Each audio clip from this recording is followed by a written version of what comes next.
Welcome to the ISYB Bro podcast. We got a super duper guest I'm here. here. I'm all for it. Yeah, I'm all for it. Matheau Dupe. Welcome to the ISYB Bro podcast, and we're happy to have you. When we thought about this episode and what we would be talking about and all of the things that we wanted to dive into, you were one of the first names that came up. I appreciate that for real. yeah, That's dope. Much respect. Yeah, and not only super proud of the things that you have done, but the things that you currently do, and outside of the things that you do, who you are. We always think we don't really care what you do. We care about who you actively are. Right. When we bring people into the space and into the conversation. So shout out to you. I appreciate that. That's much respect, fellas. I appreciate all of y'all for even thinking and considering me. So Yeah. that's held in a high regard because I know y'all pretty well. Yeah. Thank you. The respect is very mutual. Thank you. Before I want to pass it to before Yuri asks our first question. I'll say that. Nah, story. say it now. I'll save that story. He's okay. So y'all know there's been this like crazy journey of me being like, all right, I'm about to shift into, like, the Hulk, right? When I first got the residency program with Assembly, Mathew saw, he was like, bro, you being weird. No joke. He was like, you being weird. And he was like, stop. When you go into spaces, know that you're there for a reason. You know, go in there as your full self. Don't play that game. You know, he didn't call me weird, but that's what he was saying. He was like, "You acting weird, bro." In so many words. Yeah, he was like, "You acting weird, bro. You not being yourself." And and so that's the prime example of like a "I see you, bro" moment happening, like personified. And a lot of people don't get to see that in black men in those conversations that happen on the background, where it's like, "Yo, you kind of slipping on your pimping, bro.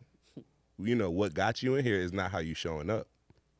It's funny that he brought this up, man, because in all honesty, when I saw Brenton in Assembly that day, I was just like, bro, you're not being yourself. Like, and I was like, yo. Yuri does that same thing to me. I was like, yo, you're not being yourself. Like, you got to show your full potential of who you are in here. Like, your energy, the person that you are is what people are going to respect and always love.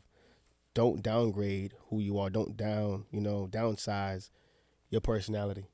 Be you 24/7. Like, let these people in here know exactly who you are on entry and on exit. They're going to respect you a lot more rather than, we show up and put this face on like, hey, I'm here. Like, be you. I will walk into everywhere my exact self. If it's a meeting at a certain time when I'm dressed in soccer clothes, we're still going to take this meeting because you're going to respect me for who I am. Mm-hmm. You know what I'm saying? If I got to walk in there with soccer gear on, I'm in there with soccer gear on, but you booked me for a reason because you know what I bring to the table. Yeah. And that's what I was getting him to understand was like, you're an intelligent young black man. You have a voice, you have charisma, you have all of these great personalities. Don't let nobody in here make you feel smaller than you are because they're just as big as everybody in here. And from that day forward, I watched him, and I every time I see him, it's the same energy because from that day forward, he transformed inside that building. And I was like, that's the person I want to see every time in here. Yeah, it happens. It happens, and thank you again for being here. It happens, and Yuri's like that too. Yuri's one of the people that'll be like, bro, y'all being weird. Why y'all acting like that? You know, where he like, I'm not actually agreeing with this. Right. You know, which brings us to, I know Yuri, you got a question for us. I got a ton. Yeah. I got a ton. I was prepping all day for this. I think this is going to be a great conversation. Yeah. So thank you for coming through, Matt. Much respect. Definitely appreciate it. I wanted to ask each individual here kind of where you are mentally today. And I can start by saying that I acknowledge that there is a shift happening. I feel like there's growth going on because I find that a lot of shit just doesn't make sense, right? Like things that were working professionally, personally for the last how many ever months suddenly stopped, which means that there is adjustments that need to be made, right? Tweaks that need to be made. I find myself leaning on things like basketball to kind of, I don't know, just give me that thing for me to clear my mind and take me away from the everyday, right? I find myself leaning on people more. Okay. I've got my first mentor at this company. Just deeper conversations with Aaliyah at home. But yeah, I just find myself in this space where I acknowledge the growth that's going on. I acknowledge that it's uncomfortable, but it's, I'm taking it day by day and going through, because I understand that this happens from time to time, right? And we either accept it and acknowledge it, or we reject it and continue being the same as we are now. And I choose growth every time. So I'm excited to see where that leads. Yeah. Excited to see the changes that come about in that process. But yeah, that's currently where I'm at. And I'll open the floor to whoever wants to go next and kind of explain a little bit about where you are mentally today and how that's affecting you in any way. Go ahead, Brandon. You got it. Yeah, so where am I? Along the lines of what you said, that there's this shift that's happening right now. And I can't really quite understand it. And I know it's not necessarily meant for me to fully understand it right now, but to walk confidently in the progress of it. I'm being called to not really settle in my being, like really listen to my body these days. Like, what does your neurology say? I always talk about like listening to what does your heart say? What, like, does your stomach drop when you talking to somebody and there's a decision made? Right. And so that is becoming much harder to ignore. Yeah. Like that voice gets thing. louder and louder. like No, that's a good thing, I think. and so there's clear. exactly Instead exactly, and it's like we're always taught to kind of like ignore that and be likable and Work to the room. and yeah and conform to the room, and losing that is risky. It feels very risky. And so I'm mentally I'm good, but I still feel very a little nervous, right? It's like this nervous courage. So let me ask you this question. I don't mean to cut you. No, you good, you good. Is that nervous courage vulnerability? Yes. Would you say that it's, because Yes. I feel a sense of, I would say it's a little bit of nervousness, but it can be a little bit of fear. And I think Tremaine and I spoke about this, is like, fear is not something I run away from anymore. It's a guide. Yeah. Like if I fear something that I have that's coming up for me, I know that I need to dive fully into that, because that fear, what I fear is ultimately what's going to cause the growth, right, within me to accomplish that or to do that thing. So just wanted to add those 2 cents, but yeah, please. You want? Listen, Dupe. I love the fear. Yeah. You know, for me, fear is what brings it out of you, brings the courage out of you. It's like, at the end of the day, that fear is going to push you to either one or two ways. To you to be the greatest version of yourself, or you to hide everything. As a child, you grow to hide everything. But as you get older and becoming a man, you start to become that lion. Yeah. You start to break away those fears and like shed those things away. Because at some point they can't affect you anymore. But as a kid, you keep them in. Yep. You hold on to them real tight, like it's your favorite toy, your favorite game. You don't want to let it go. But as a man, and then becoming into these changes in life and phases, we got to let certain things go. We got to shed them. And so, I mean, even now myself, where I'm at today, man, I'm thankful. I'm grateful. A lot of alignment's been happening for me. You know, the progression and the projections are going up. And I'm just giving grace, man. Like, each day above ground and being able to do the things that I do and impact the people that I get to impact and realize that what I'm doing is bigger than me. It's way bigger than me. And the rooms that I get to walk into, the access that I get, the people that I get to interact with every single day, even the strangers that I meet and give things to and talk to, it blows my mind. Like, even in the present moment, I feel completely different now. Like, and that's just the space that I'm in. Yeah. It's like the aura is different. You know, last year I got to find out who I was and what I can do, what I can't do. And when they didn't say what I can do, but what I haven't done yet. Right. And to come into 24 where we're here and with 31 days and a month in, and the things that I've accomplished in a month already has allowed me to go ahead and say, you know what, it's time. Like, you can no longer look back. Yeah. It's way too many people watching you. It's a lot more at stake, and you're capable of doing more. Yeah.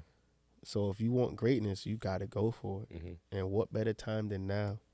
Mm-hmm. And so with that, I've learned to not overwork myself, Mm-hmm. but to work wise. Yeah. Yeah. Learn how to manipulate space. Learn how to manipulate, the variables around you, the people around you. And when I say the people around you, as in like knowing who to have conversations with Mm-hmm. and how far they need to go and who not to have conversations with. Sometimes we want to keep friends along, or we want to keep certain situations along, and realize at some point that bad feeling that you had a month ago about this person, it's kind of just time to keep it there. Mm-hmm. Like, what's going on? You good? I'm good. Word. Mm-hmm. I'm outta here. Mm-hmm. Go on to the conversation that really matters. Go into the rooms that really matter, that really challenge you, because now we're at the age of challenge. Yeah. Mm-hmm. We could no longer keep doing the same things on the treadmill. It's like we need a new workout. Yeah. We need a new mental push Mm-hmm. because we get bored. Mm-hmm. We already know your response. If I already know your response, you're no longer in the same conversation for me. Mm-hmm. I need that challenge from you. I need you to pick my brain. I need you to push me to be better because I'm holding you to that standard. That's good. So that's just a little bit of where I'm at today. Mm-hmm. And that to me takes courage. But a lot of grace. It takes a lot of grace. Mm-hmm. Mm-hmm. And I'm truly thankful for that. And I mean, the people that are in my life, I love them for it Mm-hmm. because they've helped me become that person in the last year and a half. Word. And it took a lot of breaking down and a lot of self-assessment, but I'm here. Yeah. Thank you for sharing that, bro. For people that don't know, and we'll get into a lot of what you've done in the journey. I know Yuri wants to ask that before we slide over to Mars, but before we slide to Mars, I want to say that Mathew is one of God's favorites. For the people that don't know, one of God's favorites for sure. But Mars, I appreciate that for real. Like Dupe said, I'm glad he said it. That was what I was thinking too. My mental health today is like tested. I think our mental health is always tested, and we tend to forget that. When we forget that, it's kind of like we're out of practice, right? Right. You said you need that mental push, right? And I always try to tell people when I'm talking about mindset and mental health and mental wellness is it's like going to the gym. If you stop going to the gym and stop addressing it, your body's gonna be affected and you'll see a change, right? But in mental health and mental wellness, a lot of people don't really see the change until it's too late or it's boiled over where it's not supposed to. So Right. I just say mine's tested, but it's good that I'm able to have self-care in spaces like this where I can come and get re-energized through growth, because all of you guys said growth and growing and being blessed and stuff, and so I feel that energy when I'm able to be in spaces like this. But yeah, it's definitely tested, but I think that's on an everyday basis when you're like a community servant like me. True. Yeah. Very true.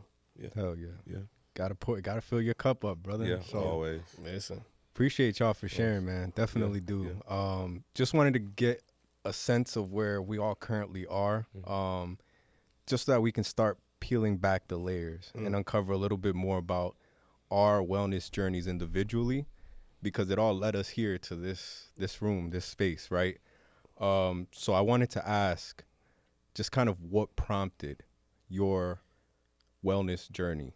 I can start while y'all just think of y'all answers. For me, I know that my mental wellness journey started when I was at my loneliest moment, I feel. It's at a time where I realized that it was on me to save me, right? Like, I had been through what I'd been through. A lot of those circumstances I did not have control over. I have control over now on how I heal from those traumas, those circumstances. And now I get to, in a sense, dictate how that looks moving forward and how I pay it forward, right? But first, I need to do the work for me, right? Before I start helping anyone else. Because it's my thing that my healing will help others heal, right? So I felt like at a certain point, I had reached different levels of success, whether it was, basketball here or like when I joined the military. I was just thrown into like leadership positions fairly early, but I found that I was my own worst enemy, right? Like things would happen to where I'm not reaching my full potential. It's almost as if I hit a peak and then I just nosedive. and then I have to rebuild myself, shed all of that, and rise again. And it felt like that kept happening over and over. I would hit a peak, nosedive, hit a peak, nosedive. And I was like, how do I keep a more steady flow so where it's not that dramatic? So I would say that started my wellness journey into where I started exploring different things. And you'll hear, for the listeners, you'll hear so many different options people went through to get to where they are in terms of what they practice. But literally just starting to look into meditation, right? Going on walks, walking on the beach barefoot, like different things that just made me feel good again. Because I found myself in a perpetual state of always feeling tired, always feeling angry or bad. So I would say that's what led me to my journey. I was around maybe 23ish, 24ish, so like early to mid 20s when I really started. But yeah, definitely curious to understand how y'all's mental wellness journey started. Kind of, and we got a little glimpse. So definitely, if you want to go last and kind of share your story and how you got there, and we can go to Brenton next, and share that. But yeah, definitely curious to hear about this. Yeah, all of y'all have really great stories. You know, True. just amazing past. Wait, real quick. How old were you when you answering your question? How old were you when you started that? Oh, like about 23 or 24. Yeah, I feel like these crises happen in my life at different points. You know, where there are moments of overt emergency. There was one that happened at 25. There was one that happened at 28. There is one that is happening now. You know, Current station. situation. So but I think like what Rebirth really is beautiful, man. No matter how many times. exactly, and I'm learning to appreciate that. Thank you. But the moment that I really like became present with my journey, because it's like crisis happen, but like when you become present, You deal with it different. and you deal with it when you become one with your body, you're like, oh, this you here, you're here, and I think I was 29, and I was working as a youth director at a church, and y'all know I always talk about my faith, how that's a big deal to me. Like that was totally crashed. Because my faith community was taken away from me. The things that I had, like the way that I was doing spiritual relationship was more rooted in religion. So it really burned a lot of my foundation and a lot of my views. And so not only were my views and like my faith was tarnished, but also like my community was gone. And my job was gone. My well-being was gone. I had nothing. So you lost everything. I at the lost time. everything. And it was at that point where it's like, okay, you feel like you about to die. And so that's when like like yoga started, or like those, like a lot of what I've built and what I've created has come out of nothing. And me feeling like me losing everything. And so the journey has been beautiful. I will tell y'all that, I'll tell y'all and everybody listening, anything that we talk about on this podcast, I know for me, I wouldn't trade it, Ever. because it has made me so strong and so tenacious. And it really gave me a sense of like, don't, do not. If you know like I know, don't. And so the journey has been beautiful. It's been beautifully hard, and it's still beautifully hard. It's beautiful, but it's hard as hell. And so it started at 25, but I got present right before I turned 30. Yeah, so kind of the same. Yeah. I started around 23, 24, but really locked into it around 27-ish. Yeah, So, right. Yeah, so I guess we like all pretty much the same experience. I'd say that's really about the same as well. I think 25. So when I was in the military, they sent me to rehab because I got a possible DUI up in New York. I say possible because when you go through anything in civil or in civilian world, you also have to go through actual stuff in the military world. I was Double- about to ask. Double I was- whammy. I Right. was about to be like, what's a possible DUI? Right. So in the courts, I didn't get a DUI. Okay. Right. Okay. I got a traffic infraction. Right? Okay. But God loves you. ish. I mean, I guess. He said, Ish. Ish. "We not throwing no ish on the Lord's I name." say this. I mean, he does because the position I was in, I could have, not been here today. You It feel could have me? been So, worse. Yes, it could have easily been worse, but I don't mean it like it wasn't because of the break on the Okay. the, Okay. the whatever I got. You know what I mean? Not that. I don't agree with that part. You know what I mean? But Okay. it's because I was in New York and Yeah. It was a bad situation. exactly. But that I put myself in. So I guess I'm kind of a knucklehead, and so I ended up. It happens. Yeah, getting kicked out of the military. But before they kick you out, they send you to rehab, right? So that they Really? yeah. Wow. Well, if you got in trouble for any of those things like drugs or alcohol, so that You that- never told us this story. Thank you for go ahead. I'm sorry. Yeah. Yeah. That was 2018. So Okay. when I went to rehab, I went and I saw all these different kind of ways of healing, right? Ways of talking to people through the. I was watching the people that was around me for sure because I'm a people watcher and I like to understand and figure out why people do stuff. And for me, more of them was like looking at them like, why y'all in here for the fifth time? Like, you know what I mean? And so like that's really I was understanding people on that level, right? But then I was also looking at the doctors and the certified people that was helping us. And one of the ladies that was really involved with us for most of the days, she had a therapy dog. And she was really, really sweet. And I remember it was like halfway or almost. I almost was about to leave, because it was in house. If you know what that means, it's I stayed there for like Yeah. 30 days. But anyways, she was. I think it was like almost like to the end, and she had told me that she had a drug problem. I was like, what? Not at that time, right? But she had gone through her own journey, but you would never have thunk it. She was super skinny, white lady, just really soft and really loving, but I guess hippie. Like I was like, oh dang, that makes more sense now. missed it. You know what I mean? I totally missed it, right? But I think right around that time, I was like, this is what I want to do. Right, just love on people, bring people together in support group fashions. She would read us an affirmation every morning.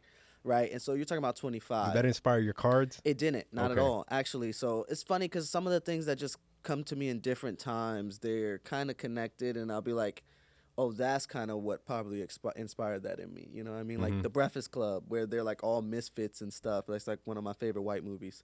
And like, I'm sorry I say it like that, but yeah. It's a dope movie, Y'all though. know what I mean? It is. But just them being all misfits. And I was like, oh, these are the things that inspire me. But so that kind of started my mental wellness journey because it was up in Connecticut and we were able to rock climb and do all these different things. It was a military. People were active duty and veterans, but they were going there for rehab. And the way they would get people involved in like their own healing journey was to take people out rock climbing, take people out.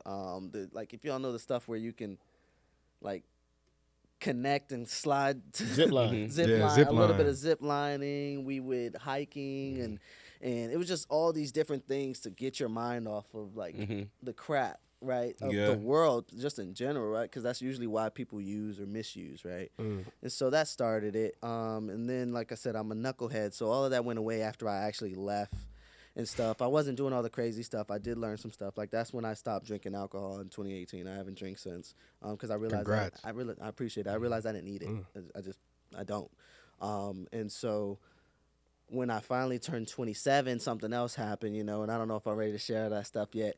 That's fine. On here yet, but to where I had to look at myself, and really figure out who I am and what do I want to do and what do I want to become and you know what I mean and like and so somewhere along the lines from high school and 25 to 27, I kind of lost the fun of being me and just living, you know what I mean, because I was a provider. I started being a dad and a husband, being in the military. all these different things that kind of shifted who I was because I was just providing. So to wrap it right back up, about 2.5 to 3 years ago, I went to school for psychology and started thinking about it, and I started hiking. One of the mental wellness things I did, listening to my body, it was one of the biggest things, listening to the universe, the world, the nature. And so those things actually really was very helpful in my mental health and mental wellness journey. So Word.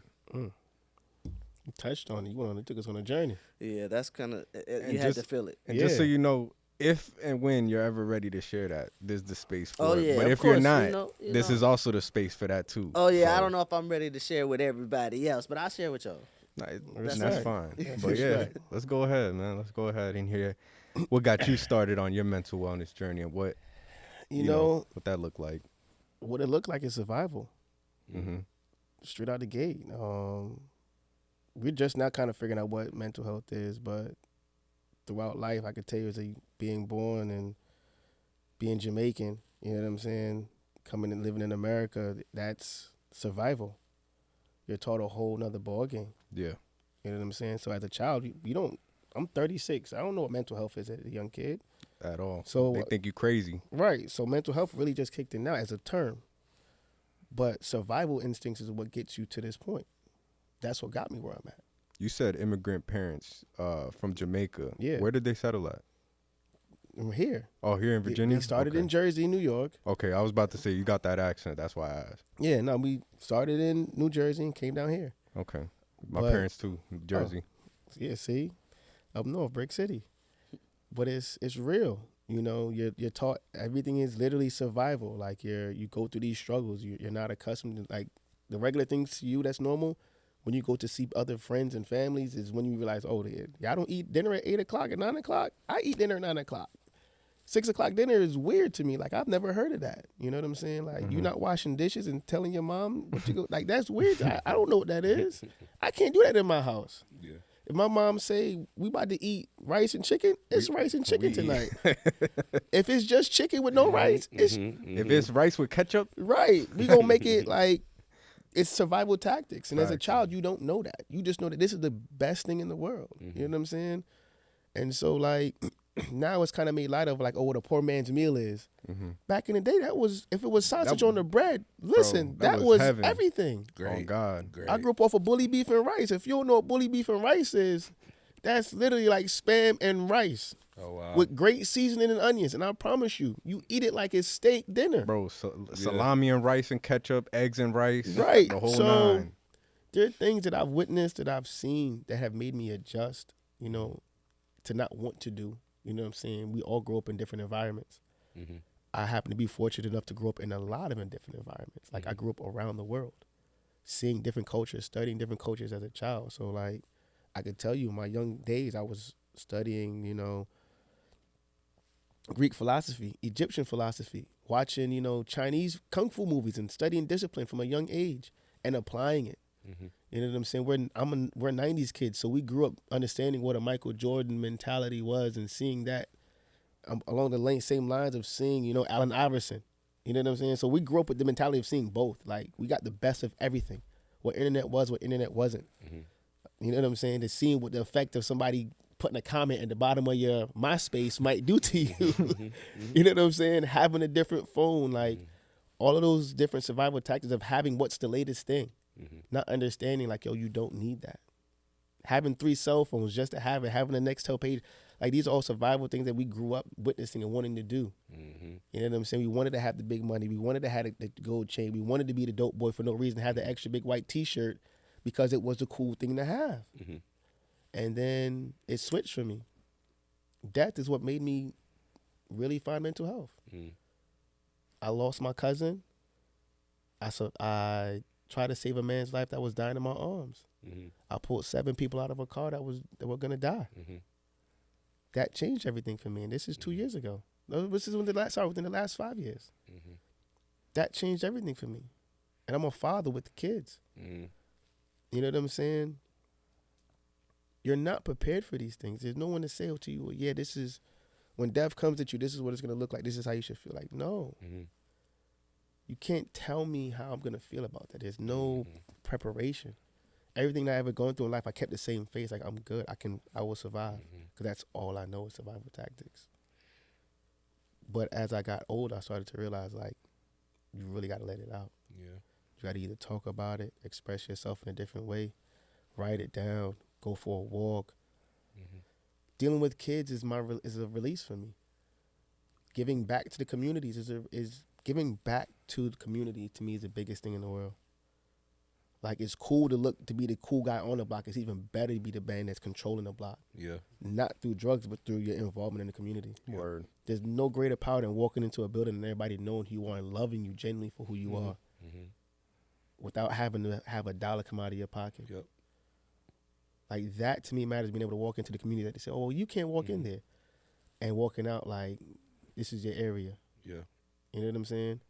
I grew up in Virginia Beach. I've been in Chesapeake. I've been in Norfolk. I've been in Hampton. I've been in Suffolk. Been in Portsmouth. Like, there's nowhere I haven't been. But there's people in all of these cities that I can connect with. And I do whatever is possible inside me to do so, because I realized when COVID hit, we lost the communication with everybody. We lost how to connect. We lost how to feel. And it forced a lot of people to have to face reality. Why is your relationship not working? You got to face that. Why don't your kids deal with you different? You got to face that. Am I a good parent? I got to face it. Every day, too. Right. Because there's no going anywhere. You're in the house. You can't go to the store. You couldn't even get fresh air. If you stepped outside, somebody was going to call the cops. You know what I'm saying? Yeah. That's crazy. But COVID showed me that kids have no outlet. Imagine if you're the child that's at an abusive home. You can't get out of that. And there's no one to save you. Yeah. Imagine you're the kid that's told no 24/7. Who's going to tell you yes? And now imagine the flip side of that. Well, all you're told is yes. You have no idea what structure is, having to critically think, having to do anything, because all you're told is yes. So you have two different ends of the spectrum with no guidance. And you've been able to And coach both and dangerous. teach both. Right. Yeah. So I walk into both lifestyles, both rooms, both households, and still have the adaptability and that relatability to both the parents and the kids. And I don't know what it is inside of me that the Lord blessed me with, but it's just the ability to be able to connect the dots and to figure it out and how to pivot in those rooms. Because once I walk into those rooms and I speak to the parents and say, well, look, this is, you already see these red flags. And if you saw another child do it, you'd be like, oh, that child can't do that around mine. But that be your child. Yeah. You know what I'm saying? Now your child got to understand how to connect these dots with this kid over here. And so I like to mix the pot, put everybody in the same room together from different areas, different cities at all times. That's a skill too, because I'm a coach as well, and I deal with kids too. So being able to talk to the parents is a whole nother skill from being able to relate and teach the kids. Yeah. I have a question. I'm listening. You talk about, you touch on it a little bit in your journey. You talk about grief a bit and losing people throughout that journey. As you were talking, I was thinking that, hey, there are a lot of people that are actually dealing with grief right now. And grief does bring a lot of people to that journey and to that point. And it doesn't have to be a physical death. It could be, there are many different forms of death. Right. You could be grieving, parents that are alive, but not necessarily in your life. What would you tell somebody on that journey that's experiencing grief, based off of just, your experience? And I'm noticing with a lot of black men, the rate at which we lose people It's very high. and the rate at which we see death Very high. is very, very high. My best advice is don't become numb to it. Like, a lot of times, and I say this openly to a lot of people, as a young black man, you're not told a few things, and it's throughout your entire life, and you're not showed them very often. Love, grief, and genuine. As a young black man, you're not taught those things. They might have shown you it, but when you watch a movie, you only know love based upon what? Buying it. Mm-hmm. How do you make your woman feel happy? By buying stuff. Mm-hmm. It's not showing her who you genuinely are. Mm-hmm. You know what I'm saying? It's just rare. Yeah. Grief. Suck it up. It's going to be okay. That's what we told. What you crying for? Literally, what are you crying for? You got to be a man. So you're told that from a young age till you get older. It's not really until you get older that you're like, wow, this is not real. I See You, Bro is brought to you by the Can Foundation. The Can Foundation is an arts nonprofit organization founded by artists for artists. The CAN is dedicated to building sustainable careers for the creative class through artist development, arts education, and public art projects. By creating a community, they empower artists, foster creativity, and contribute to the sustainable growth of the artistic ecosystem at large. To learn more about the Can Foundation, visit their Instagram, Contemporary Arts Network, or their website at thecontemporaryartsnetwork.com. You said something earlier about a release. Like, that's really when the healing and the mental wellness That's when it started. starts. That's why I started at 27 versus 25 for me, because I was learning to heal. Right. It's real. But Yeah, yeah, the release. From here, I gathered some similarities between us all. Mm-hmm. When the mental wellness journey started for us, Mm-hmm. is a different age than when we really started to. Face I it. wouldn't say like Work yeah, with like it. like Actually, work that's with what it, it is. implement it into our lives daily, see the fruit of the seed that you know what I'm saying, that we Yeah. planted years ago.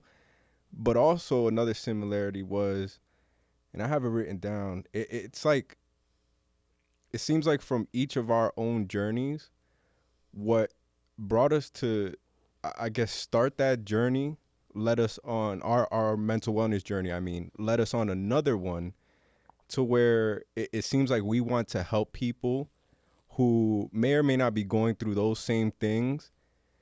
You know, we can't stop it if they're going through those same things, but Right. we can create the spaces, the events, the businesses, the foundations to at least let them know that they're not alone, and at least provide an outlet for them that we might not have had Right. when we started our journeys. That's And the whole goal, is to be able to create. And I don't like to use the word safe space, because it's an environment. We all live in an environment. So Mm-hmm. we create an environment that people can come in and be themselves. A lot of times we're stuck trying to hide or mask who we are at some way, stage, or point.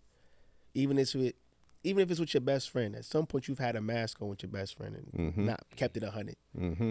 You know what I'm saying? So in an environment where you feel capable to do so, you're going to be your most genuine self. Mm-hmm. And you don't realize what that is until you become older. That's why I said the last one is being genuine. Mm-hmm. So once you really start to find out who you are by loving yourself, that's where the love comes from.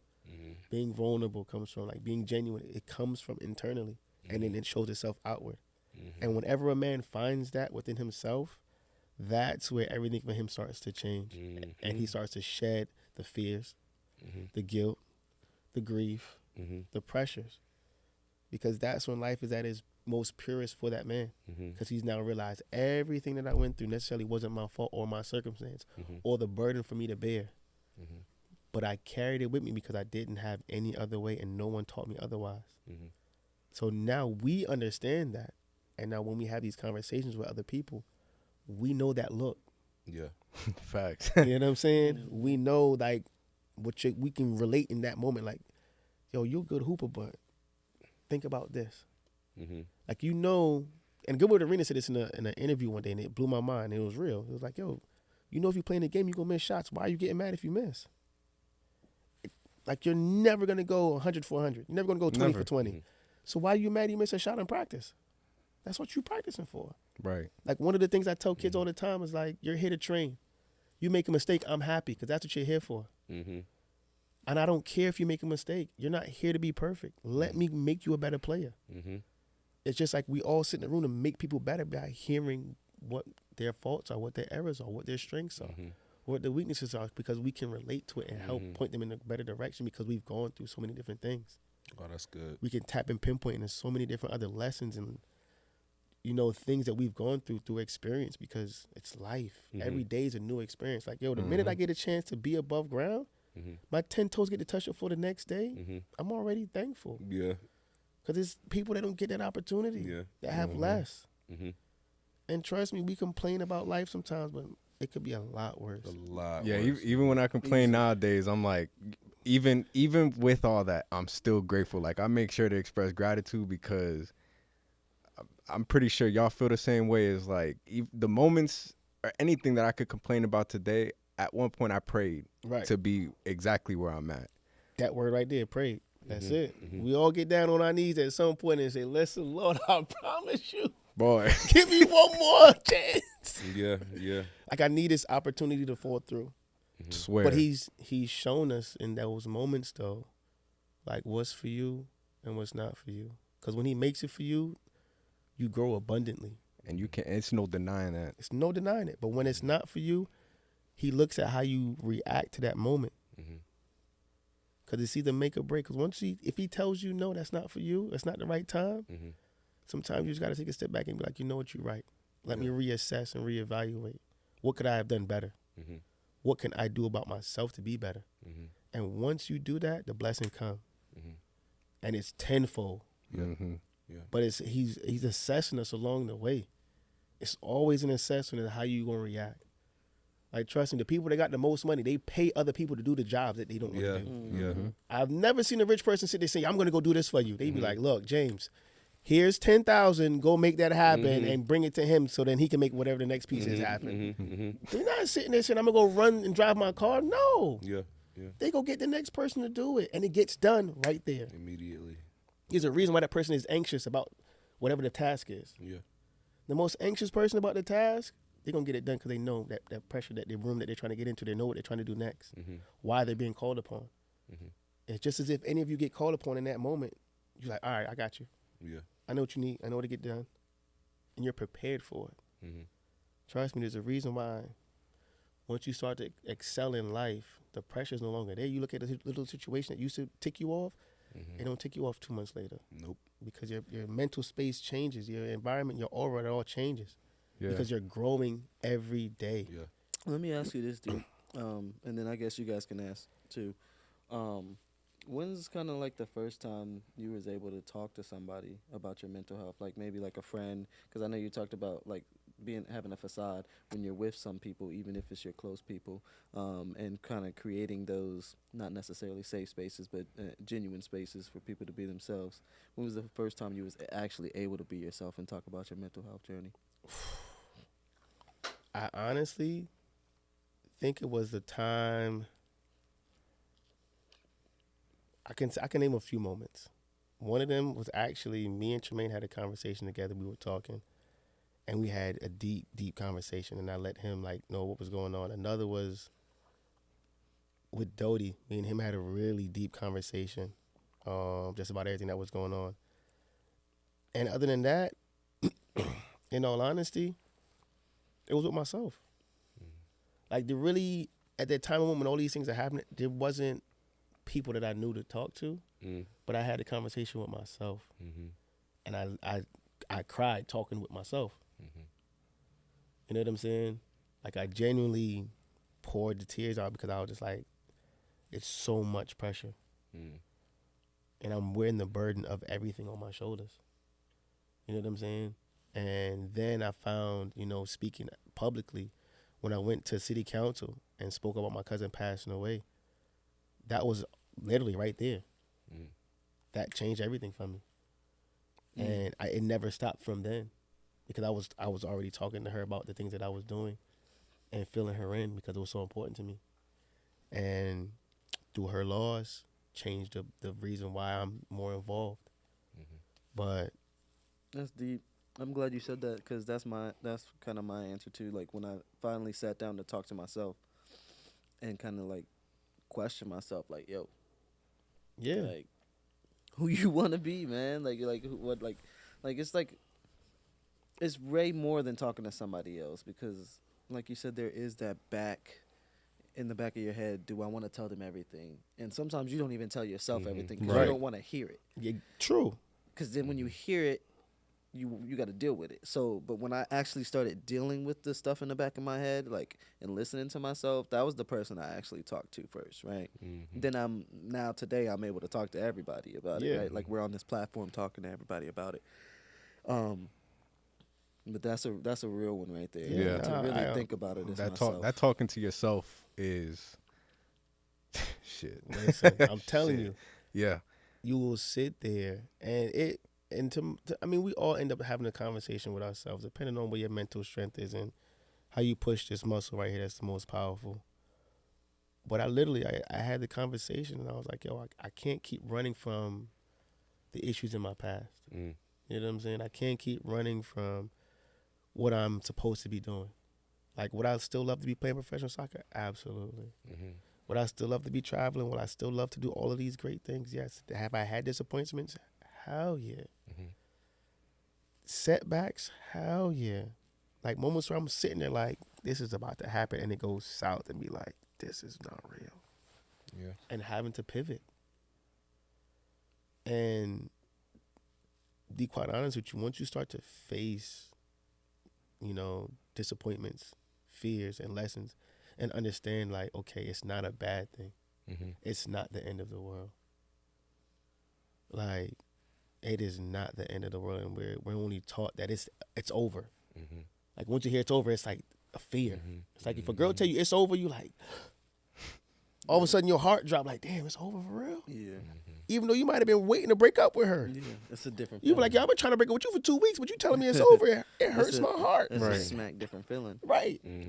Once you hear it's over, and as a man, it's like a different feeling. Your throat is like, wait a minute, this ain't, but it's real, and it's okay. You know what I'm saying? You don't get the job that you thought you were qualified for. It's what it is. What it is. It's another job coming. It's how determined are you to want it, or you just gonna go back to the same old. You gonna relapse, or you gonna keep going? Yeah. Cause we see what the relapse looks like around us. We see the same friends in the same position in the same rotation. Bruh. It ain't nothing changed. That's the relapse. I'm gonna start calling it that. It's the relapse, bro. There's the relapsers over there. I remember the first time that I had that real conversation. It was with myself as well, and I verbatim said to myself, I said, "Do you believe?" Oof. What'd you say? Right, exactly. I said, "Y'all annoying." Y'all also very dramatic. Hey, do not cut that out. Tremaine almost fell out from dropping. You choked too. I did. Okay. And I was really about to be really deep. All right, cool. A little comedy. You got it. A little comedy never hurt nobody. All right. So I remember the first conversation that I had, and I said, "Do you believe that your life still matters? Do you believe that your life is good enough to still fight for every single day? Do you believe that the rest of your life can be the best part of your life despite what has went down?" And that was the first time that I was really honest about with myself and with someone about the things that I had been through, the things that I had currently been suffering through. And I was like, "Oh yeah, you got to get some help. You have to start talking to people, or you're going." I was already imploding, and it was going to begin to pour out. And based off of what I had seen around me, I could be one of those cases. Right. You know, where I really do something crazy. You know, and that's when I realized I needed to talk to somebody. Yeah. Which I want to share the statistic really quickly, and then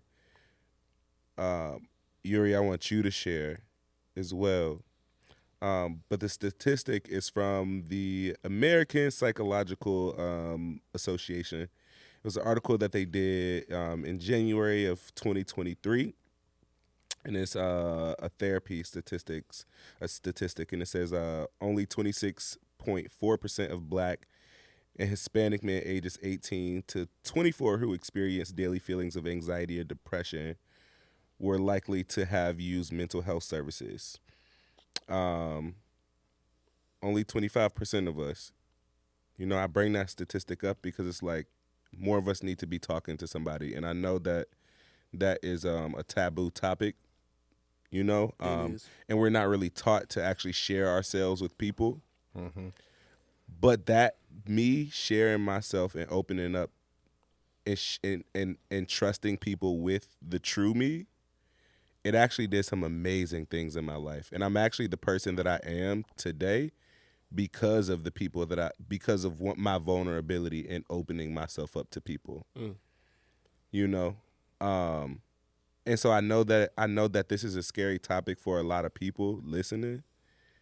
When we talk about sharing ourselves with people, because oftentimes, like y'all said, when we share ourselves with people, they will tell us that we shouldn't be crying, or they might take that information and use it in a very tough way. I've struggled with that in sharing some of the things up here on this podcast, but I will tell you that sharing those parts of you that people don't see. One, people love you more for it.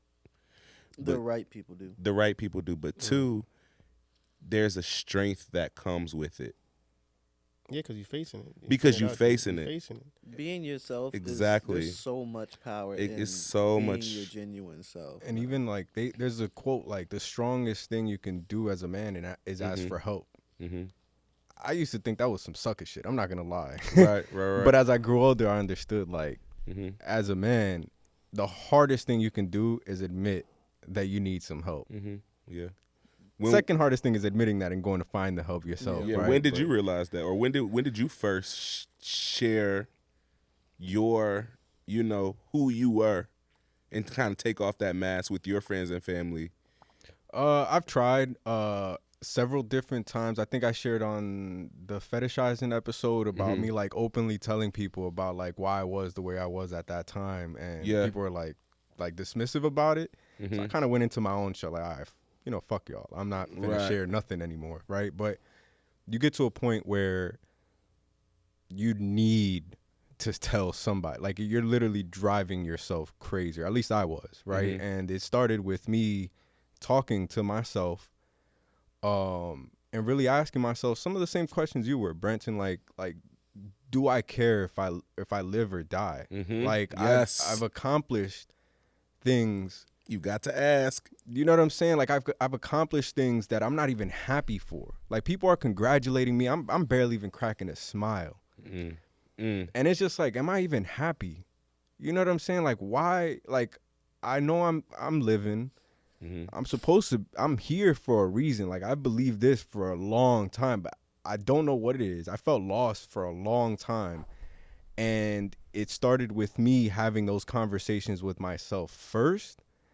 And uncovering some of those answers as to like, look, I'm not happy because of this. These things that happened, are my fault, and I have to take accountability for it and kind of grow from it and move forward, right? And just really realizing like where I am, where I want to be, and what I need to do to close that gap, right? Shortly after speaking, with myself, I started expressing it through other mediums, right? Like creating a clothing brand. Y'all have seen the logo. It's not a happy eye, it's an eye with a tear on it, right? So I started expressing myself through like different mediums, and then people.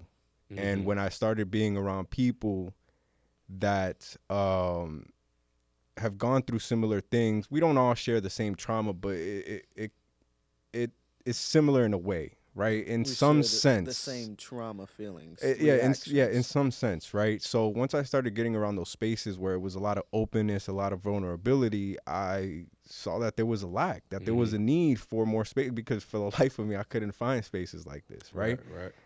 Leads us to this here. But it took me taking that first step and asking myself those questions that I had been running from for such a long time, because once you ask yourself those questions, you now realize a lot of your life is the way it is because of you.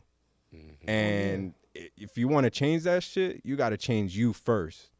Internal reflection. Yeah, because it starts in here first, and your reality is, I would say, a depiction of how you are internally, how you're taking care of yourself internally. So yeah, it started with that. I would say self first. Then I tried to speak to a general audience about it in a sense. And then I went and found like communities and different groups of people. That's how I ended up meeting with y'all, right? So that's how I would say my journey went. It took a while for me to even want to express or share with other people, because I'm someone that doesn't like feeling like I'm putting burdens on people, right? So I much rather carry that myself and carry your burdens. Unless they're not doing what they're supposed to be doing, huh? Yeah, then I'll be like, different. yeah. You But gotta step in there. you know what I'm saying? But like, if I love you, I'm gonna step in, because I'm like, look, I'm not finna let you crash out like that, right? Like I can't. I'm not gonna sleep well knowing that I could have said something. But yeah, that's how it started for me, man. It was a progression, I would say, to even get to this place. Like, even you saw my content, I was speaking to a camera. Like, I was never really speaking to somebody, and then I started, and that's what started, like, the ideas for this and everything. So Yeah, you bring up a good point, Mars. Of course, we want to hear from you, but you bring up a good point in the sense of, like, a lot of people don't share because they feel like it'll be a burden to a lot of people. yeah, You know, and so finding the right people and just like, it's a difference between sharing and disclosing. Yeah, it's two different things. It's two different things. You could share a whole lot with your friends. That's easy, but you do need a place to disclose Disclosing does Information. sound more- information. It's a difference. Top, you get what I'm more. saying? Right. I gotta watch who I'm talking to. And so again, just like that another charge to all the fellas out there, everybody, to like find somebody to talk to. Like, and I know it feels hard. But we do. I don't mean to cut you. And I think people find someone. What happens is they either lose that person or that person gets taken away in different ways. Because a lot of times we enter relationships, right, with someone, with a significant other who might not like that person or be prepared themselves for the person that you do go to disclose your information to. So now you no longer have that relationship because your partner doesn't want that relationship. Right. So the person who you used to go to, you can't go to You can't anymore. go to no so now more. you're trying to do it with your partner. And a lot of times, and as men, when we get in relationships with anyone, we expect that person to then kind of be our person because we had to give up everything else. And so when we go to bear that disclosure to them, it comes back on us unless we're still with that person over longevity. Dang, that's real tough. And a lot of times when you do that with your spouse, you're expecting it to be, you know, you my person, I'm supposed to be able to tell you. But then it comes back at you. Yeah. They end up, and at some point they say something that you told them to, like, they're supposed to keep sacred. And you give them this look like, What's up? so this is what, you just did that. Like, you know what that means to me. And for you to say that, it changes the whole entire relationship. And so you try to forget that moment, but you never do. And you no longer communicate the same with them. And that's the same reason why a lot of times men, especially black men, we Don't trust. and we're you know more step back when we try to Survival. disclose Survival when it comes to disclosure. Yeah. Because we know, we already think can't the show feds all your is- cards, man. Right. You All the can't- cards, yeah. We already think the feds is watching us 24/7. and showing all the one, leaving one not shown is very vulnerable to us. Exactly. That's crazy to Yeah. even show that many. Yeah. Period. Yeah. So we keeping everything tucked in for that reason, because we're like, yo, you supposed to be my person, and I can't tell you. I can't tell my mom. Can't tell my pops for real. Probably can't tell my brothers for real. So who the hell am I really gonna tell? That's some real stuff. And whoever your best friend is usually gets taken away, and you can't get that same relationship back because of the person that you end up with. Because at some way, shape, or form, that person's gonna say, "Well, y'all too close," Yeah. and it's never the case. It's just that's the person who I disclose information to. And if you want me to be the person that you love, give me that. Give me some space. I will say though, we do have options, There are right? Because we options, did name True. like ways to express yourself.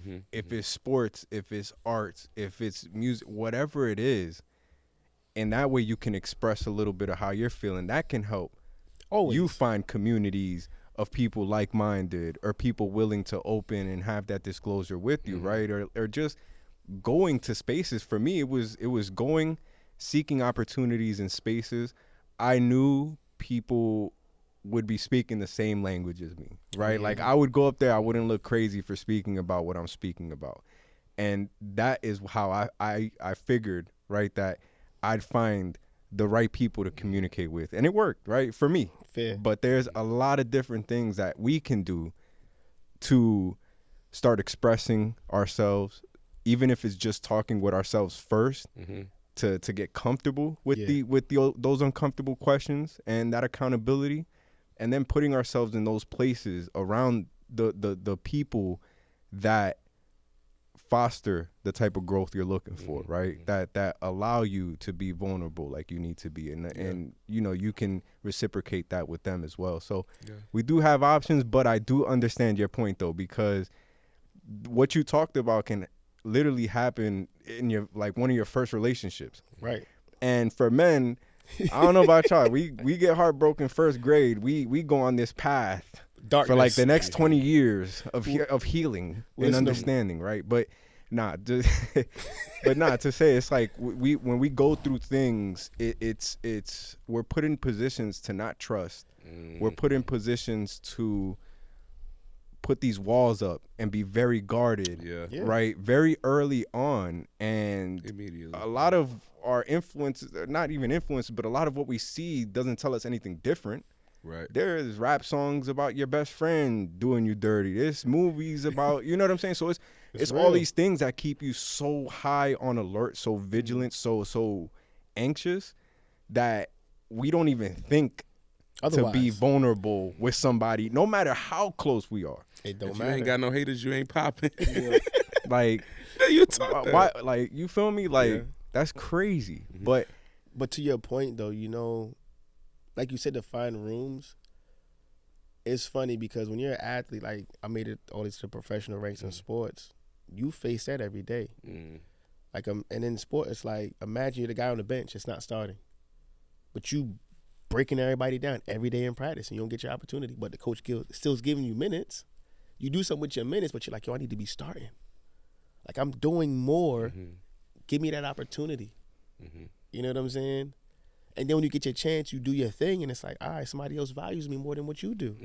So then you get caught in a position. Yeah. Do I stay or do I go?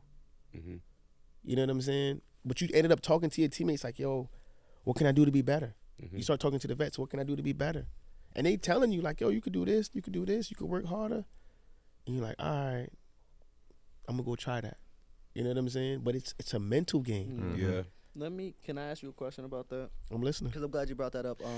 But before you do You're that, good. I want to hear from you, because you never told us what it looked like for you to begin to trust people and to begin to open up, and what your journey looked like. I'll tell you this. I had to find the spaces. I had to create the spaces. You have to create the spaces. Once you sit and finally listen to yourself and talk to yourself and answer your questions and try to problem solve, one of the biggest things you're going to have to realize is that you put yourself in positions to succeed. You put yourself in positions to grow. We're not plants. Right. We don't have to wait on somebody else to fertilize us. You know what I mean? We don't have to hope our seed fell in a nice spot to get all the nourishment we need, right?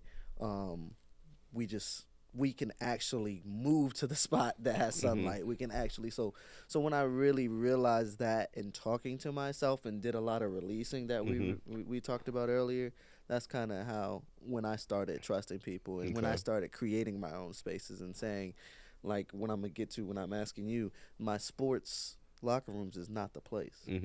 I can't talk to these people. These veterans really ain't gonna give me a leg up, because now I'm gonna have their job. Right. These other people that want to see me winning just enough to say I'm in their circle and to gloat that I'm in their circle, but not want to see me winning, you know, a little higher than them. You feel me? So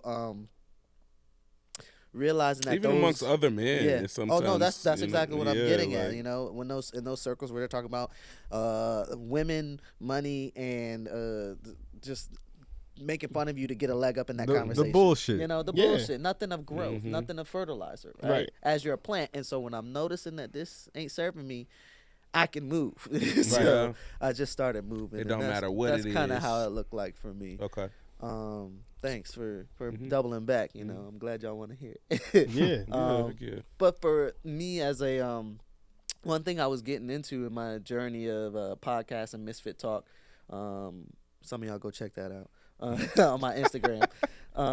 But I was trying to get into sports mental health, right? Yes. So I really want to ask you, as an international footballer, that is actual football, not Americano football, for everybody listening in, the one you play with your feet. Soccer for you ignorants, but Oh my gosh. but hey, He put it we're out there. educating. But yeah, so and how is, because like I said, football is way more international, and you played on international levels. How is it addressed, if at all, and how is it amongst the stars, the athletes in that locker room? Can you see them working on theirs? In all honesty, no. It's a mentality. Like, the crazy thing about it is once you become a professional athlete, and the reality is your mind is by far stronger than a normal person. And the reason why I say that is because the pain that you feel, that you go through day to day, hour to hour, second to second, is truly mental. Mm-hmm. And your brain becomes numb to a lot of things. Your emotions, your depth changes so much because you become a machine because you're training yourself to go past a normal threshold. I felt like that in the military. No, Oh, and it's easily. They for definitely sure make us like that there. because it's your whole time growing up is a discipline. So you become so disciplined that you will not touch. If I'm your coach and I tell you don't walk past that camera, you're not gonna walk past that camera. But if anybody else tells you, you're gonna knock the camera down. It's that kind of like different level of discipline of like waking up at 4 a.m. to go work out and then doing practice. And then after practice doing another workout, like literally working upon working. Saying that you're going to go take 500 shots every single day just to make one in a game. So your mental capacity is so high and your threshold of like pain and like torture is different. That's crazy. So you're like always technically at war in a different, Yes, in you're a in a different concept because you're trying to different state fight of for mind. stuff.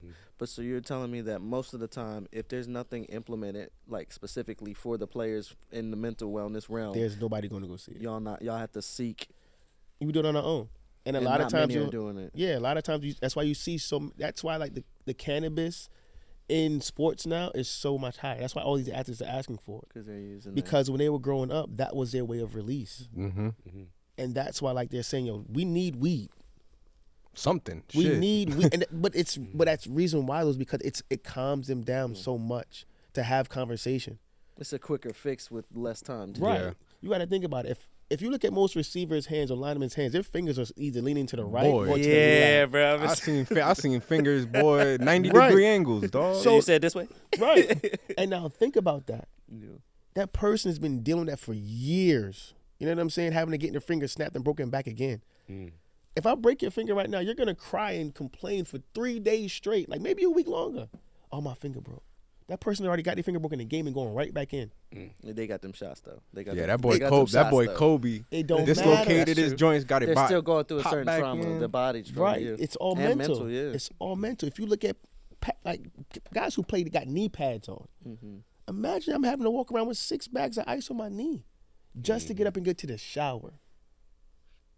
That's true. You know what I'm saying? So the mental of what athletes go through, it's not normal. You train hard every day for one little moment. And it's not sorry to say a little moment, but for one moment? Yeah, that's what it is. No, but it's true because you're practicing literally all week. If you have one game, you're playing 90 minutes in that game. If you score one goal, it might have taken you about 2 And seconds that's to kick if that goal You in. played the whole game too. Right. So you Imagine feel me? imagine the cat they got subbed in and subbed off. Yeah. Boy, hours upon hours of work for 2 seconds. So 2 seconds. this is one thing I love asking, and like pro athletes. It's like, do you believe that they need to do more mental health for that player? Ooh, I think it would have to start at a younger age. And You how would can't that look? start it at the professional ranks and word to expect play it to your be. play your position. Because if you start it at a younger age, it now allows kids, as they go through the maturity of it, to understand exactly what's really going on. So, like, I had one for you. Then answer is in this. How do you do it as a coach for the younger? How do you implement your mental wellness? I talk to them like seriously. Like, I have everyday life conversations with them. Like, yo, what's going on? Talk to me. What can we do to make you better? Like, what's stopping you from getting to where you want to go? And we'll literally talk about it. It'll be the first part of training is the mental. And then we dive in, and I'm just reinforcing everything that they need to hear. So by the time day one is done for that hour with me, that confidence or that lack of that they thought they had is no longer there. And once they show it, boom, it's already broken. So now that confidence in their spirit is risen. After that, the second session comes, boom, that confidence is already there. So now we just really tooling. So then after the second session, boom, we on to the third one. I've already given you the confidence that you needed to be successful. And you've done it 3 days in a row now. So now when you go out there, that's Well, I'll it. tell you this, I was Confidence smiling. is literally what you've done in the past, like what you've done before. I spent, and I'm sure you can attest to this, as a coach, a tumble coach, I'm trying to get people to believe in flipping. You know what I mean? Oh, yeah. Right? Throwing your body weight back and up and all this, right? And so I could spend months physically teaching somebody how to, and helping them. But as soon as you take 10 minutes or 15 minutes to teach them about themselves and confidence, Boy, it's none of that other stuff mattered. None of the physical growth, none of it. They zoom past it with Right. that mental. That's why mental wellness, and that's why I ask it about in sports, because if they were able to do it like how you're doing it, and at a younger age. If they started at a younger age, it would be a lot easier. And the reason why I said it is because it would be best now to be implemented. Because you're looking at kids getting recorded and having highlight tapes for the world to see at like 8 years old. You're signing an NIL deal pretty much in middle school. You know what I'm saying? So, like, imagine you're telling a high school freshman, this kid is, let's just say, 6'8", 315 pounds. He is now going to be the #1 lineman in the U.S. This kid's a sophomore. What do you think he's going to do for the next 2 years? He got math class at 10 a.m. Bro, math class? He probably don't even know how to read or write. So now the school is obligated to make sure that this kid makes it to a point, and you might have a teacher that be like, nah, he can't read. Then you start to hear these different reports. Then every team that faces this kid or every person that sees this kid from another school is attacking him now. So people don't understand like what comes with it. If you're a young point guard and you're nice at like 10 years old and you go to all these AAU tournaments, there's somebody coming to knock you off. How do you handle that? Or if you was the best 11-year-old soccer player and you're no longer good at 12 years old. Those are the conversations that people don't have and wonder why kids stop playing sports. It's not that they want to stop playing the sport. It's the pressure that comes with it because there's no room for them. You can take them to a regular therapist. A regular therapist can't answer a question about kicking a ball that they do every single day. That therapist doesn't kick that ball. The individual sports therapy is way... It's different. Any of us in here that do anything on a consistent basis, if you take somebody out of that world that don't know what you're talking about, it's hard to relate. Yeah. So you're still on guard in that room. Like, you're a regular therapist. You're not gonna feel my pain. My dad makes me take 100 shots in the morning and another 200 after class. Are you prepared to tell my father I can't take these 200 shots? No, you not. Because he gonna look at you and say, he's still gonna do them. He gonna make me do 400 now. Right. And I'm gonna get a whooping. You know what I'm saying? But it's the reality that as a child, you're already building up this capacity of like threshold of pain.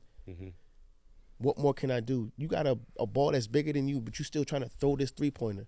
Why are you shooting a three-pointer from half court? You can't dribble the ball, but you want to throw the ball from half court. Yeah. The Steph Curry effect is real. ISYB Bro is brought to you by City Center at Oyster Point. Discover the Peninsula's best-kept secret at City Center at Oyster Point in Newport News. Experience their growing culinary scene with new restaurants such as Satay and Amaro Italian Bistro, or grab small bites at Tinto Wine and Cheese. City Center regularly hosts events like free fitness classes, open mic night at Cure Coffee, and Latin dance night at Salsa's Mexican Grill. You can even treat yourself to some self-care at the Eyelash and Eyebrow Bar, or catch a movie at Cinemark. There's also the Contemporary Arts Network Gallery a haven for art enthusiasts. City Center isn't just a hotspot. It is the up-and-coming foodie paradise and Peninsula's best-kept secret.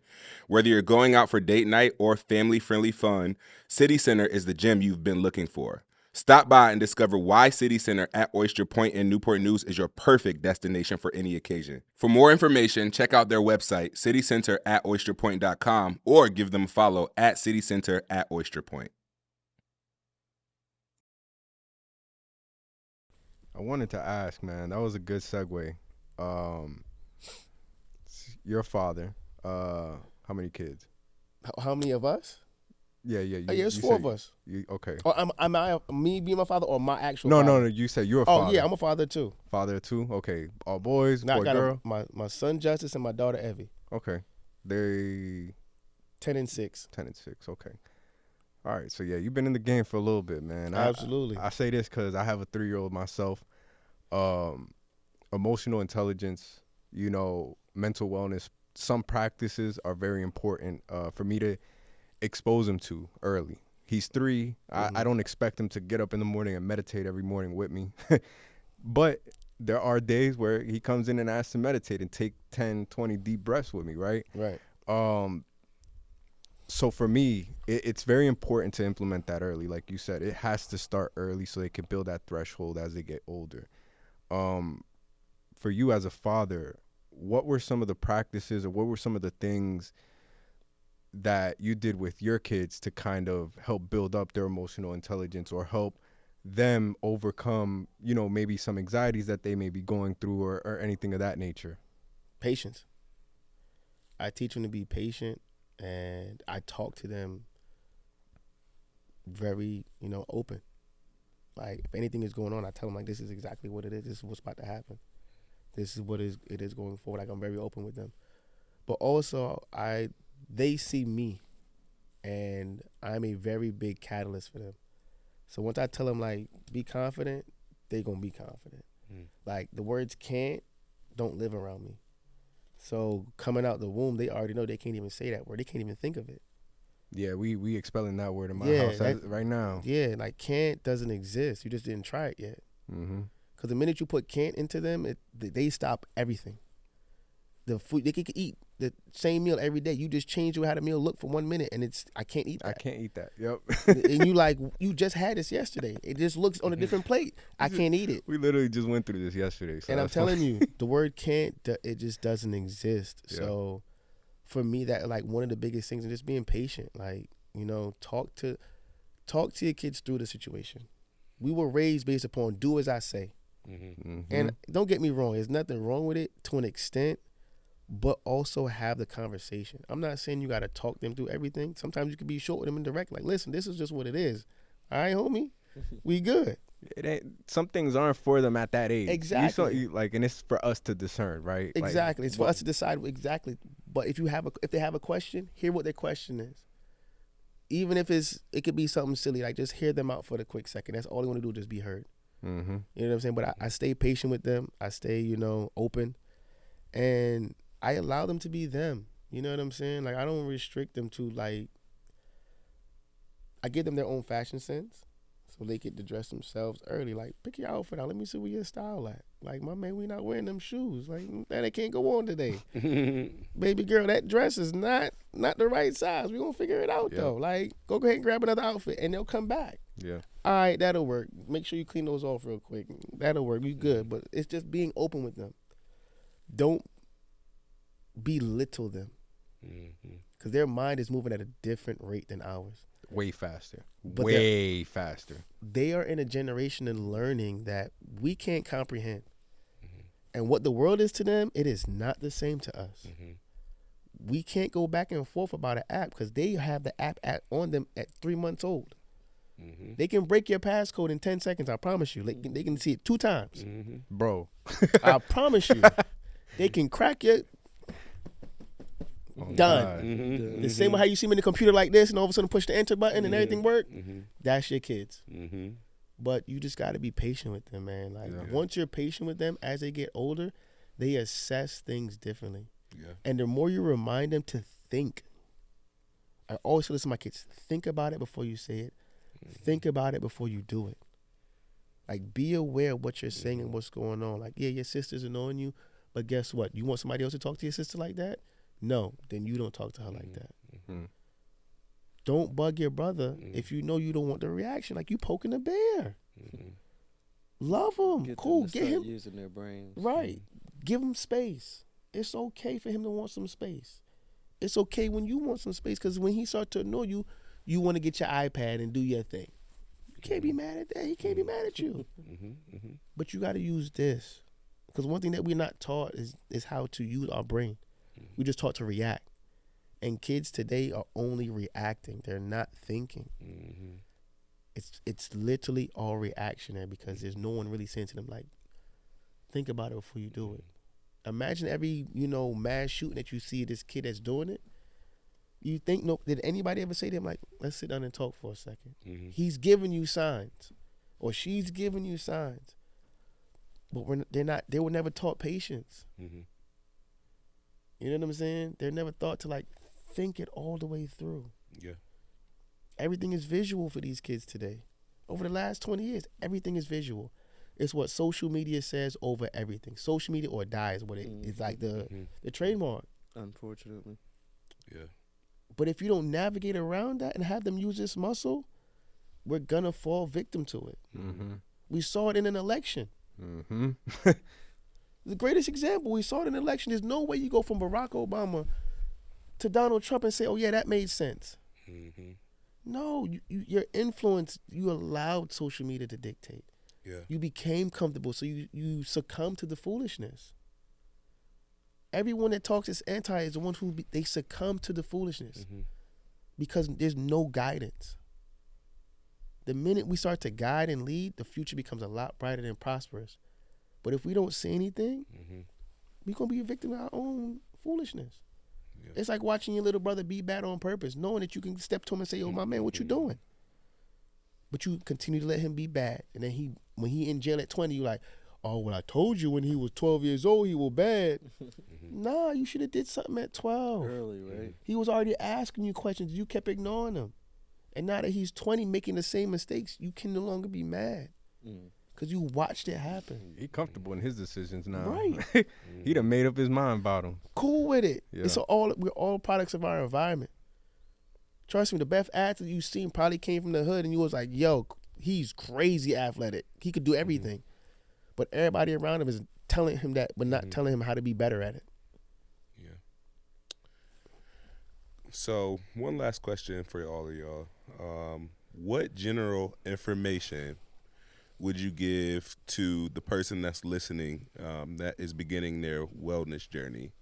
And I also want you to put in a tangible step in there as well, something that they can begin tomorrow. What does that look like? What advice would you give? You go first. Okay. I wanna hear what you gotta say. Yeah, absolutely. The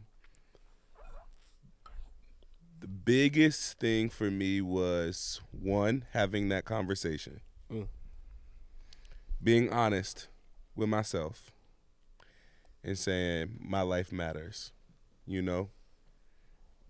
that's important too. Tapping into those resources, getting some help. I know for me as a black man, when I think about getting some help, even now, it's like, you need to get some help. It's like this. It's like this negative energy connected. Like, sound negative, it's not like, no, Brenton, you deserve some assistance. You are running a very large company over there. You as the individual are a very, very large company. Companies don't have just one worker in it. You get what I'm saying? So tap into some resources, like get you a doctor. Like get you a doctor. Get a checkup. Get you a dentist. Get you a therapist. Oh yeah. Get you some assistance. That's all I'm saying. Like, get some resources. And the last thing is get community. Get around people that love you. Yeah. And get around people that are willing to love you beyond the mask. Those have been the three things that have helped me. Just a whole lot of self-talk, so a whole lot of truth to me, resources. I go to therapy bi-weekly. He said bi-weekly. Malcolm Bernard. Not I talk to that man. I be eager. Yeah. To talk to him. And then again, in the last community, like the ICU bro, I'm gonna always shout out to the ICU bro space, and just the space that I'm living in my life in general, community, and being around good people that are gonna be honest with me, right? And being in spaces where people are not afraid to tell me the truth, even when it hurts. Remember, sometimes you just got to create those spaces. Yeah. You can't just wait for them to be around. Or Exactly. And so that's what I would give. What about you? I said this. I wrote mine down. So, like you said, that number one thing is to look inside and talk to yourself. Ask yourself a question, right? That's the biggest thing. The tough questions. The tough questions. Right. The ones that you Don't run away from. That's Yeah. sitting right there. Yeah. Like I Not- think every time we're running away from those questions. We already know the questions. You can't run away from it. It's But you not- gotta ask yourself. You gotta say them. Yeah, it's You not know? the like those cookie cutter questions that Nah. you'd ask Hell yourself. no. Like, Them how cookies are am I today? No, it's Right. it's why did I feel this way, and what could have possibly triggered me to feel that? Like, Those Right. tasks that Yeah. are sitting in the back that you know Yeah. exactly which ones that you should be asking yourself. Those are the ones ask yourself for real. Look inside and ask those questions. Indeed. And then realize it's not about attacking yourself or attacking other people or justifying what you're doing. It's about growth, right? That's the biggest thing. Realize it's about growth. The whole goal. Yeah, that should be your whole goal with finding mental wellness, right? Adjust. Maybe it's the person. Maybe if instead of it being a person, like how you were talking about, like sometimes we rely on people and attach our wellness to people and things like that. If it is that thing and that journey has moved on, sometimes find it, like in what Yuri said, find it in creativity and Right. in different things like that, different outlets, physical outlets. And then the last one I would say is to bring someone along with in your journey, right? It may not be everywhere you go in your wellness journey, but like to a wellness event, or start a wellness space. Like I said, while you're creating space, maybe create a space with somebody else, right? Because one thing I do know from my wellness journey is that when you are helping others and giving back to others, and I think you can attest to this, Dupe, no matter what age group, especially the youth, that right there gives you a lot more energy, and it helps with your mental wellness journey. So Oh, for sure. Am I next? you can be. Yeah, let's go You for want it. to go? Yeah, you want me to go? you can go ahead, man. Go ahead. All right, I'll go. One thing I say that'll be tangible that they can take with them today and start tomorrow is journal. That's a good one. You know, sometimes you don't know how to say it, but write it down. After you've written it down, go back and look at it again. You know what I'm saying? Sometimes you write down little tasks, or you write down, you know, a goal that you want to achieve. As you accomplish it, cross it out. You know what I'm saying? Or write down whatever is inside you that you're feeling. I think that is something that you can definitely take with you tomorrow. Yeah. A great thing that you can take with you over time and work on day by day is giving yourself grace. You know, we walk around with a hellified burden on our shoulders every day from trauma we went through as a kid, through as a teenager, and even as an adult.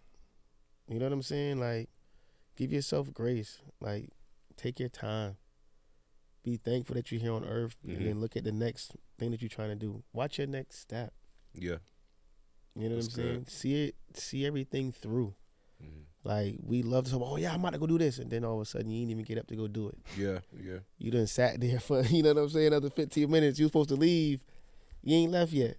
Oh, I'm gonna wear these shoes and this. You know what outfit you're gonna wear, but you ain't gonna go do it. So seeing things through, you know, and growing your friendships. Yeah. I think that's a very big factor in growth. You know, when you're growing as a man, your circle isn't the same. It is not. You end up pivoting. You know, and if you're really trying to grow, as we've all, like, growth has been, you know, a core word that we've all said. When you're growing, the people that are around you, you start to realize, okay, who in this group can I take with me? And who I got to leave behind? Because that next journey that you go on, not everybody's going to make it. And it's okay. You can't take everyone with you. And the sooner that you get to learn that, the greater your calling becomes. Because the people around you are going to take you to a higher place. And as, you know what I'm saying, you walk into these different rooms, you might have met this person before, but that wasn't the right time. Right. And the door that they open for you now is even greater. You know what I'm saying? And it'll take you to a different experience. And then you'll start to realize the people around you that are great, they keep going. Yeah. They not looking back. And they gonna look at you at 1 or 2 times and say, yo, are you ready to go on this journey? And if you jester, they gone. Yep. And it's nothing, they never keep it personal. They be like, you good? Yeah, you good? All right, I gotta go. I'm in this next door. Where you at? Oh, you not in this? All right, dog, I'll see you later. Yeah. Because I got to go to this next room. So those are the 3 things for me that, like, give yourself grace, journal your emotions, your feelings, your thoughts, but also your surroundings. Because we're prime products of our environment. Yep. And if your environment and around you isn't growing, you're not going to reap the full rewards of your full potential. Nope. And my biggest fear have always been is being a waste of talent.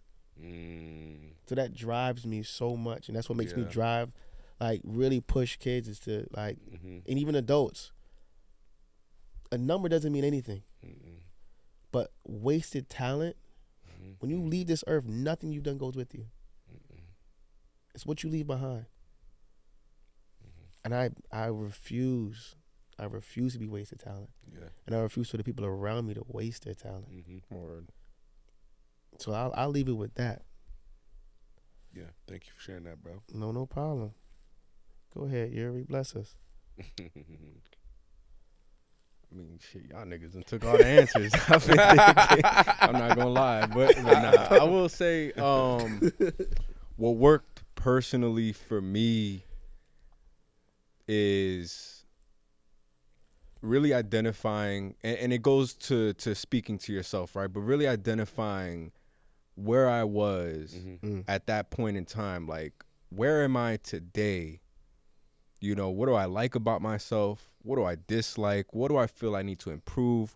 What cannot come with me to tomorrow, right? Like, what do I need to just shed off, right?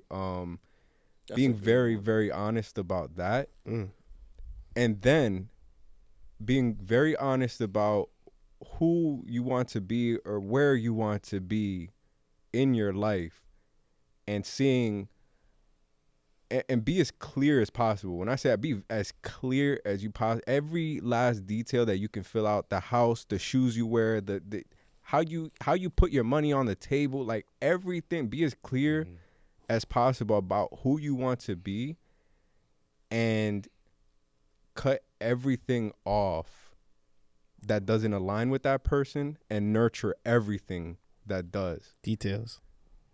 And then I would say, in order to even get to that place or start that journey, one thing I really had to do was pinpoint my traumas, right? I still do that till this day. I'll have conversations with y'all. I'll have a silent-ass car ride home, and I'll be like, man, why did that shit piss me off the way it did? Like, where did that stem from? Like, and that continues to help me grow, is pinpointing the trauma, because shit, we think traumas is solely what we went through in childhood. No, that shit could have been something we went through 17, 25. Like, you know what I'm saying? And we continuously have to pinpoint where these things came from, identify them, and heal from them, right? Because if we don't, at a certain point, they will become a detriment. Yeah, I'm living proof, man. I've been to where I've accomplished some shit, and the next thing I know, I lost it. Why? Because the same thing that got me there wasn't the same thing that was going to keep me there. I had to grow. I just felt like I'm here, right? You already made it. I already made it, right?